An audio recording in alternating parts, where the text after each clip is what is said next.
Hello and नमस्ते सम्पूर्णमा र आज चाहिँ म केही छैन त्यस्तो नयाँ नौलो केही छैन भन्दा पनि यो देख्न सक्नुहुन्छ यो हामी हिँडिराख्ने बाटो दैनिक हामी स्कुल पढ्दा पनि यही बाटो हिँड्यौं भारी बोक्दा चामल बोक्दा नुन बोक्दा सबै कुरो। अब यो चाहिँ इलामको उत्तरी बेल सन्दकपुर गाउँपालिकाको सूर्योदय टोल माबु, पहिला माबु भनिन्थ्यो, अहिले सन्दकपुर गाउँपालिका, अहिले पनि माबुै भनिन्छ।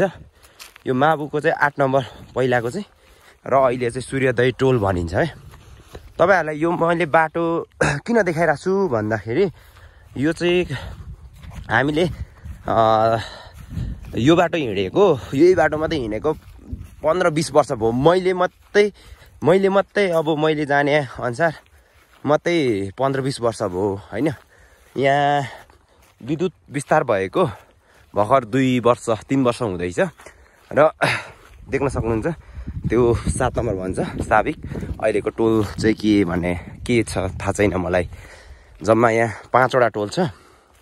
5 वटा टोलमा हाम्रो गाउँ बस्ती यता हो र यहाँ एउटा ठुलो भिर पनि छ, तारे भिर भनिन्छ। त्यता जमुना हैन, सन्दकपुर गाउँपालिका नै हो।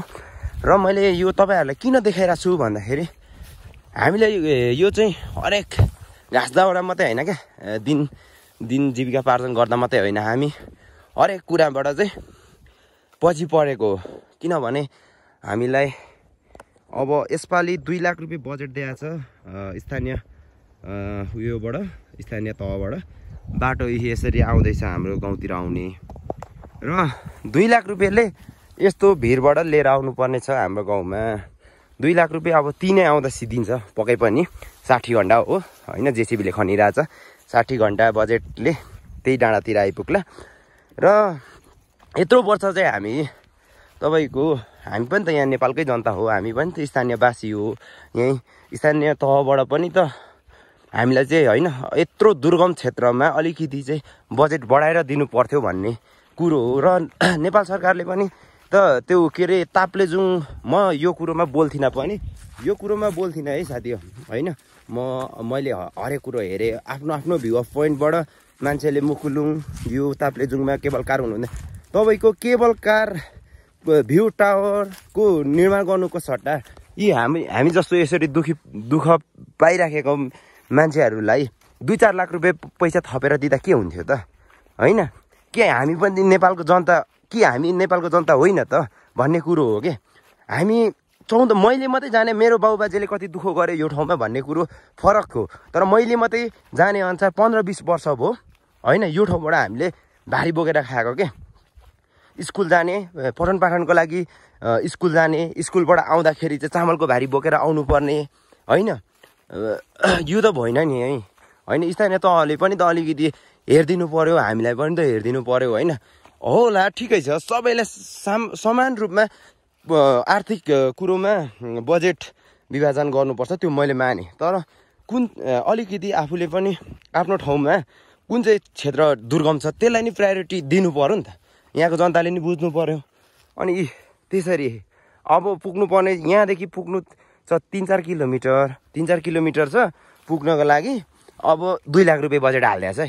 हेरौँ ठाउँ यहाँदेखि लडेर मऱ्यो भने, लडेर मान्छे कतै अलिकति तागत नहुने अलिक बुढापाकाहरू त हिँड्न सक्दैन यो बाटो। यस्तो छ है साथी हैन। यस्तो छ फ्याट्टै यहाँ के भइदियो भने, फ्याट्टै एकछिनको लागि यहाँ कोही मान्छे अलिकति महिलातिर जाउँ, महिला चाहिँ अलिकति अब यो कुरो चाहिँ अब बोल्नु हुने या नहुने, अब यो कुरोमा हैन मैले गलत बोलेँ भने म क्षमा चाहन्छु।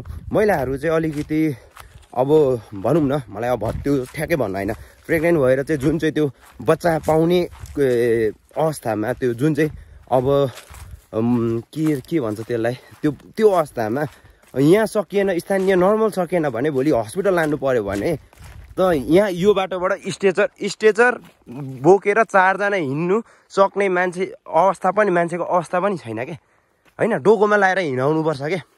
भोलि त्यो डोकोमा लाउँदाखेरि बच्चा केही भइदिइहाल्यो भने हैन, बिरामी केही भइदिइहाल्यो भने, तलमाथि केही भइहाल्यो भने यो कसको जिम्मा हैन।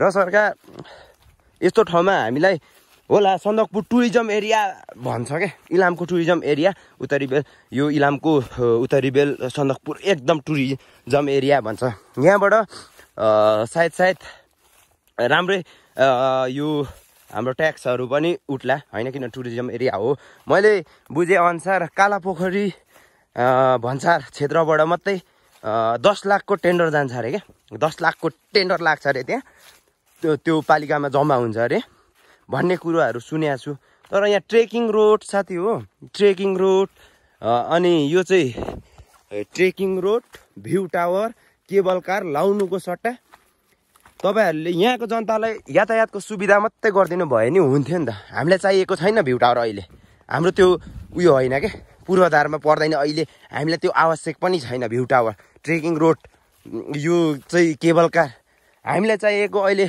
भनेको सुरुवातमा यातायात हो क्या तपाईँको यहाँ जीविका पार्जनै गर्न गाह्रो भइसक्यो यहाँ प्रत्येक अब यो कुरोमा तपाईँहरूले आज म यो यसरी किन चाहिँ बोलिरहेको छु भन्दाखेरि ठिक मैले बोलेको ठिक होला या नहोला त्यो आफ्नो भ्यू अफ पोइन्टमा होला तर स्थानीय सरकारलाई म के भन्न चाहन्छु भने हामीलाई त्यो चाहिएको छैन क्या भ्यू टावर चाहिएको छैन ट्रेकिङ रोड चाहिएको छैन फस्या छ माबुको यो सूर्योदय टोलमा मात्रै नि करोडौँको ट्रेकिङ रोड चाहिँ फस्या छ ठिक छ रोजगार आयो ठिक छ त्यो म मान्छु रोजगार आयो टुरिज्मको लागि चाहिँ पर्यटक प्रवर्धन भयो ल मैले माने तर अहिलेसम्म मैले देख्छु होइन पर्यटक किन आउँछ भन्दाखेरि त्यही रेड पान्डा यसो हिम श्रृङ्खलाहरू हेर्नलाई यसो एडभेन्चर टुरहरू गर्नलाई तपाईँको त्यो हुँदै पनि त त्यहाँ पर म यही ठाउँको कुरा गरिराख्दाखेरि एउटा यो पैयाकटा भन्ने ठाउँमा एउटा ट्रेकिङ रोड छ